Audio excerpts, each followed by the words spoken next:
En 2021, et depuis ce temps, il y a eu plusieurs assises où il a été demandé qu'on lève l'état de siège. À l'Assemblée nationale, le 29 septembre 2021, nous avons voté une résolution pour lever l'état de siège. Ça n'a pas été respecté. Il y a eu un dialogue où on a appelé tous les dignitaires des deux provinces pour lever l'état de siège. Et tous ont demandé qu'on lève.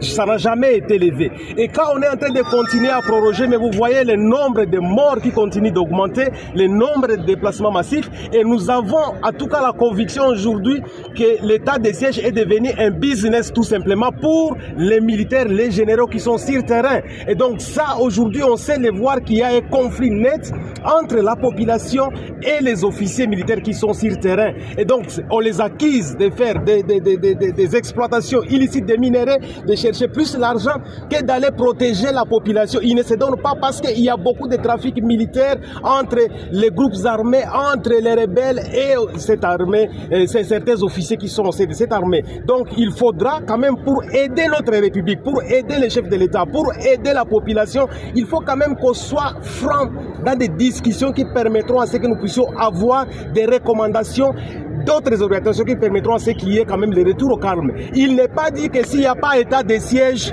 le pays ne va pas combattre. Nous avons l'armée qui est toujours disposée à combattre.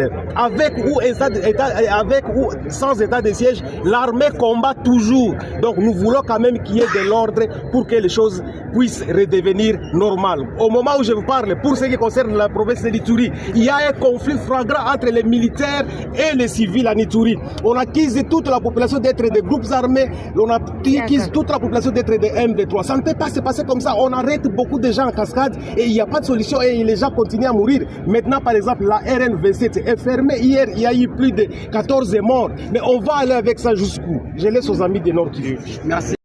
L'Assemblée nationale n'est pas une caisse de résonance de qui que ce soit. Tout ce que nous réclamons, que nous soyons écoutés. L'état de siège a démontré ses limites. Aucune ville n'a été récupérée depuis que l'état de siège existe. Et c'est malheureux que lorsqu'on présente une proposition de loi, on ne donne pas l'occasion aux députés que nous sommes de pouvoir en discuter. Ça, nous disons non. Nous sommes des élus, nous ne sommes pas des garçons ou des filles de course de qui que ce soit. Tout ce que nous demandons, qu'on puisse nous écouter. Nous avons été envoyés ici pour ça. Et si cela continue, nous n'allons pas attendre que l'agresseur arrive ici à Kinshasa, nous prendre un sandwich, nous irons là-bas nous battre, puisque c'est pour ça que nous sommes ici. Merci.